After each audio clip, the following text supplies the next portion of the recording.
The Citizens Theatre was built as His Majesty's Theatre in 1876. It's had a turbulent 160 years, becoming the Cits in 1945 when it was leased to the Citizens Theatre Company, a company which in itself is synonymous with top-class theatre throughout the UK. And I'm chatting first today with Graham Sutherland, the production manager of the Cits. I'm head of production for the Citizens.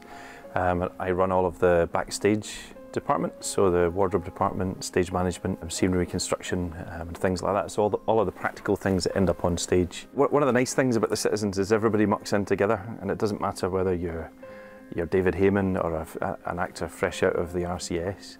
You feel like you're part of the company, like everybody else. So the theatre then has a very important part to play in the community around here. It's a building that's really easy to fall in love with. And I think it's in a really special location where it is in the Gorbals. There's not many theatres that are producing big classical repertoire in an area like this. And I think people are very connected to it. And I think to be part of that history, there's been lots of kind of legendary people through here over the years. And you feel you're kind of coming after lots of great work, and to be a part of that is really special. As the country's second oldest operating theatre, the Citizens has the country's most complete set of Victorian working theatre machinery, both above and below the stage. And the longest serving member of the Cits crew is head of workshop, Dennis Murphy. Dennis, you know when they say a man's in with the bricks, yeah, they kind of hear they're talking about you. How long have you been here? About 32 years now. Started like one night a week as an usher round the front of the house. Gradually went to 2 nights a week, 3 nights a week, 4 nights a week. It became quite a social life, actually. Sounds like it got right under your skin way back 30 years ago. Why do you think that is? It was just the atmosphere in here. It wasn't like working at times.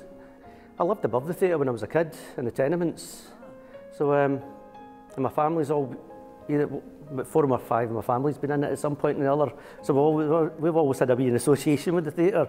It's just it's a grand old lady. It's past her date, so she really needs a make-up. Yeah. Much as we love the building, it is falling to pieces and in desperate need of overhaul. What is the big plan then? What would be a successful outcome for you and the Cits? I mean, I think last year as a company we celebrated 70 years of the Citizens Theatre in this building, in the Gorbals. And I think the right result would be to secure the building for another 70 years. I think there's a real risk that if we don't do something urgently, that we'll lose the building, and people are really fond of it, and it'd be a real shame to let it go. So a turbulent but successful 160 years of the Citizens serving Glasgow, serving theatre, serving the Oscars. Let's hope the development plans come together for that legacy to go on and on and on.